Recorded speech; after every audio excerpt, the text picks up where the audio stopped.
Hello and welcome to another edition of UFO Video Addicts. Let me give you a preview of what I got coming up in this video. The first is this video from Moulton Howe where she talks about her interview with a couple insiders and revealing their knowledge of the alien presence here on Earth.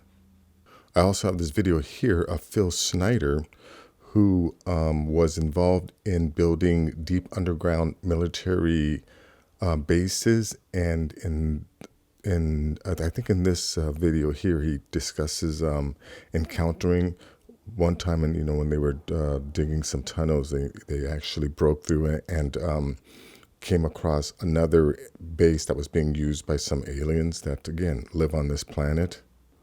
Let's see, this video here is this guy talking about some videos by Street Cap, where he caught this craft here by the International Space Station, and also this craft was also seen near the sun. So take a look at that. And there's some other videos of UFOs in this this compilation here. And let's see. And now this is a video from the German perspective.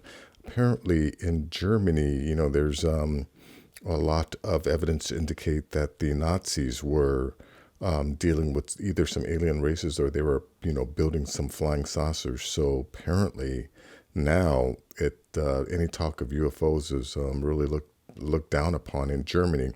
But this is a German insider revealing some information that he found out about the Germans' encounters with UFOs.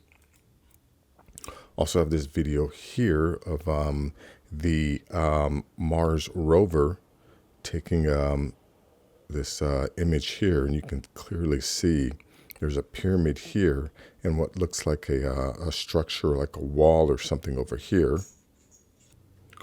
I also have this video here showing how the Egyptians were attempting to cut this huge block of stone right out of the bedrock, and they named the guy that they think that they were making this for, because these markings are also in the stone, but something made them stop. So take a look at that. Let's see, this is just a video about the Romans building roads, and how my point about this is, like, who taught them? This is not something that that they just figured out, because you can drive on the roads today. You can see how often we have to rebuild our roads, and Roman roads are still being used today. So they obviously were doing something right. But where's the evidence that that they learned to do this? I don't think they learned it. I think they had the knowledge because they brought it with them from another planet. But anyways, we'll look at that video. And then last is this website here talking about this patent 6506148B2. And it's about manipulating the nervous system using the television monitor or a computer monitor. Yeah, if you've ever suspected that we're being brainwashed or manipulated, apparently they're doing it through the television programming and computer monitors. Anyways, let's take a look at this first video here. Now, this is guy, I really can't play too much of it, but essentially this is just Linda talking about her knowledge of the alien presence here on the planet. Let me just play a little bit of this, and then also play the part where this guy talks about how, according to his information, we are like body containers, or containers for souls, or something like that. Anyways, let me just play this. Who know about Earth's alien presence. To honor their requests for anonymity, I combined their information into one voice that I call Sherman in my third book, Glimpses of Other Realities, Volume 2, High Strangeness. The first time someone in a serious government capacity talked to me about one of the alien presences on Earth was a Washington, D.C. military source.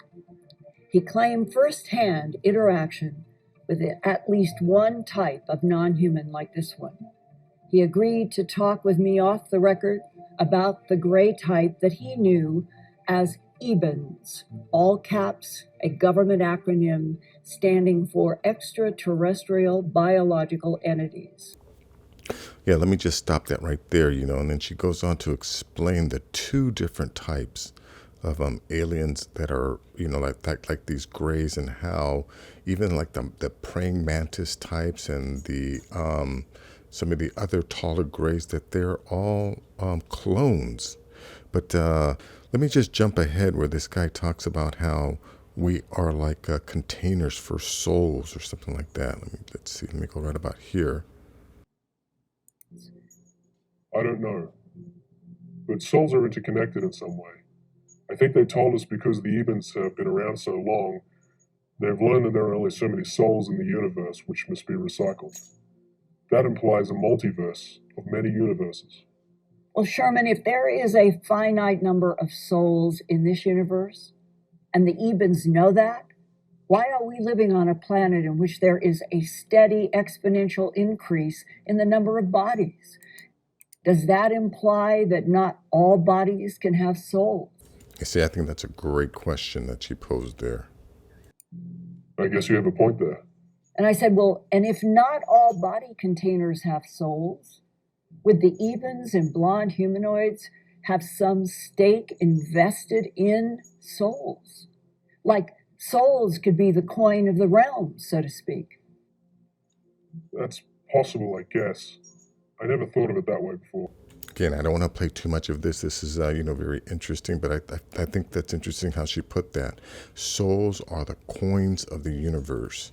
But anyways, link to this will be in the description. Let me go to this video here. Yeah, now this is Phil Schneider, and I think in this part is he talks about the alien agenda and encountering another tunnel when they were building some deep underground military bases. The alien agenda is was probably never meant, the aliens never meant that we were going to alter the bargain, but the aliens were the ones back in 1954 who cut a treaty with us saying that, well, we'll give you a list of the people that we implant and the cattle we mutilate, and we'll give you the reason why and everything. Of course, that never happened. They kept altering the bargain until. Again, this is where he's talking about how we've made treaties with some of these races or some of these aliens where we allow them, or our government allows them, to abduct our citizens, in exchange for their technology.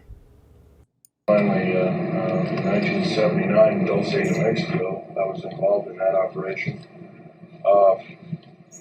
We had gone down there to build an auxiliary base in the southern end of Dulce, New Mexico, already existing base on Archuleta Mesa. And lo and behold, when we drilled down, we found aliens were already in there and had been in there for some time. I can tell you, when you're standing, say, as I am here, to where this gentleman is over here, and that's an alien gray who's pretty much 7 feet tall, and the meanest looking bastard you ever saw, and not looking like a human being, you kind of get petrified. And as an engineer, of course, I didn't carry a regular big clunky 45 or anything, because it would get in the way. I carried tools and other kinds of things on my belt, and I always carried a small pistol, Walter PP2, with a 9-shot clip, 38. And I emptied one clip into 2 of these alien critters, as they call them. And yes, they are mortal, but I got also, as soon as that happened, as I was reloading, I never got the clip into the gun. They hit me in the chest. Do you see he's missing his 2 fingers here, part of his thumb there? Yeah, now he talks about how he got split open, and he doesn't want to show people, but anyways, let him keep going. Some kind of particle beam weapon that gave me a very high dose of nuclear radiation, similar to cobalt radiation, like even more nasty. And I was in isolation afterwards for 50 some odd days, 57 days in total. And it took another couple of years to recuperate. Once again, my body was in a traumatic situation. And here I am talking, so it's like, here we go again. Anyway, so supposedly, he was suicided, but this is a 3-hour lecture, and actually it's several different lectures put together. I've listened to them years ago, and I started listening to them again. I have to re-listen to it. I got to a certain point and decided to make these videos. But anyways, check out this video. Very, very interesting. Let's go to this one here. Yeah, now this one is this guy talking about these videos that were made by StreetCap. And apparently StreetCap caught this object here by the International Space Station. And he also got video of it near the sun. But let me just play a little bit of this. Uploaded a video of a UFO with several points being seen right outside of the International Space Station. Let's take a look at it now. The footage was recorded by NASA on their International Space Station live camera on Ustream, and as you can see, there is a massive object lurking in the background. The object is completely lit up by the sun, and it's very hard not to notice its bizarre shape. Anyways, of course, he talks about how they go to the dreaded blue screen. That's a better close-up of it. But then also he talks about how, I don't think that's it there. Yeah, there it is. They think that that's also it here by the sun.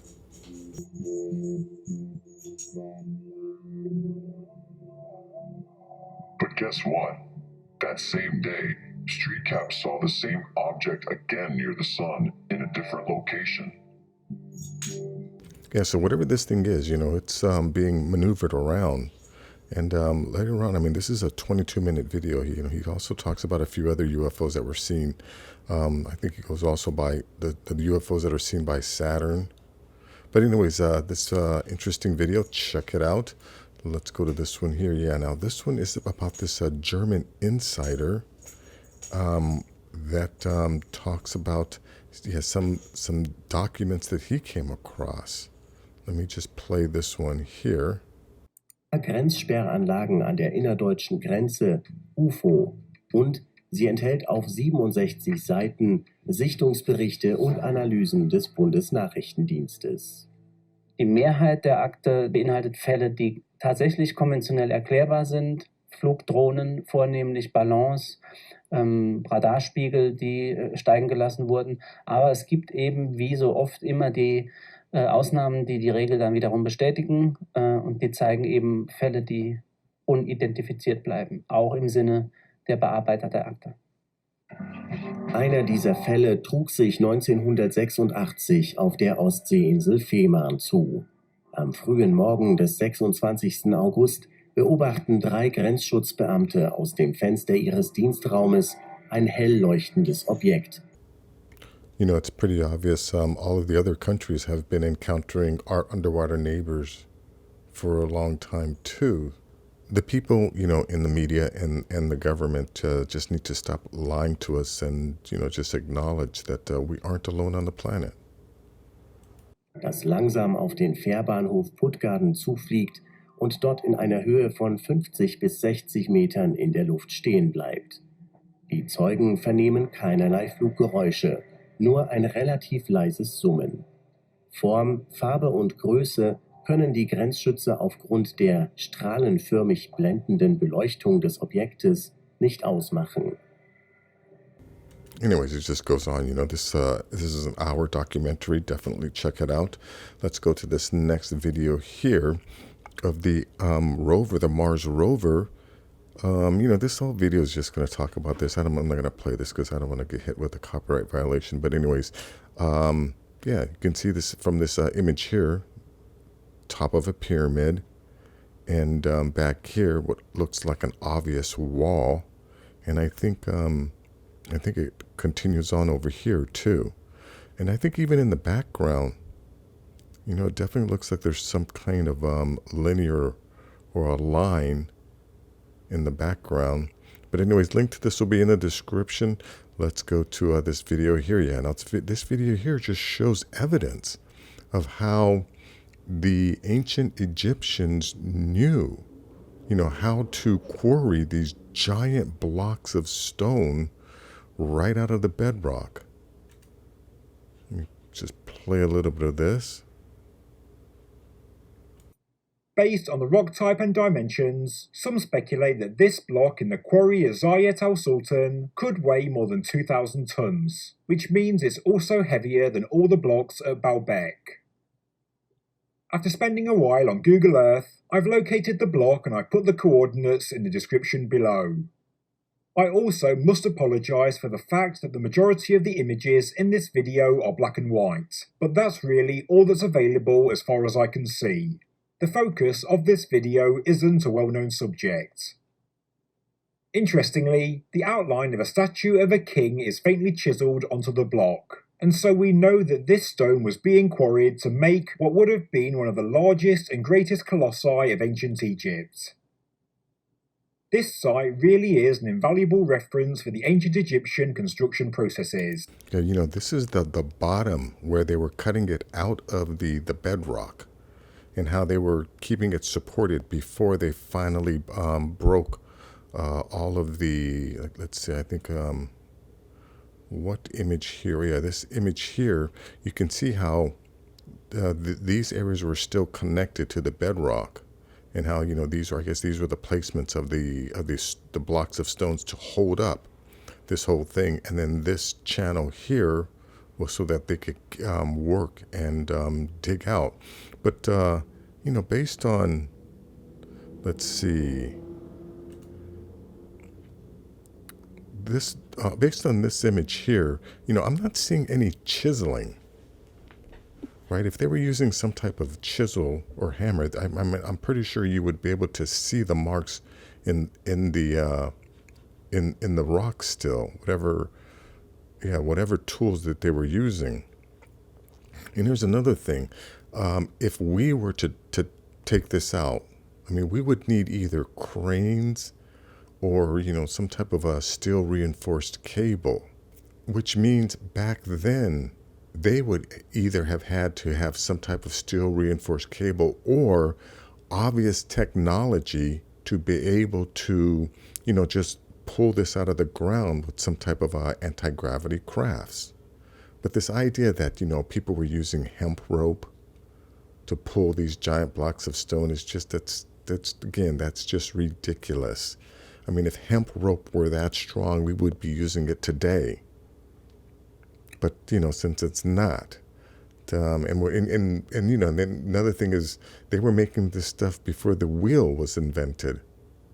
So they obviously had to have some type of craft in order to, cut this out of the bedrock. And, and we know that they could do it because, there's evidence all over the planet of them building these things. Here's, let's see, let me back up here. Yeah, here's this one here. Here's the stone of the pregnant woman, I think it's called. But look here in this bottom left corner. This is a human being. Okay, that's probably like what, maybe 5 something. And then look at these stones up here. This is in Baalbek, Lebanon. This is called the Trilithon. Whatever they were cutting out of the bedrock there was bigger than these stones. And, you have all these archaeologists who say, oh, they stopped because as they were cutting, they figured they couldn't, they figured out that they couldn't cut it out, which is ridiculous because, there's evidence all over the planet that they were cutting out giant blocks of stone with incredible precision, and then, taking them, moving them for miles, and then lifting them up and placing them, on other stones that they cut. Now this is the Temple of Jupiter, or the Temple of Bacchus, or the Temple of Jupiter, I think it is. But this is one of the first structures ever built on the planet. And you're not going to convince me that Paleolithic man just woke up one morning and decided, oh, we know how to cut rocks and move them.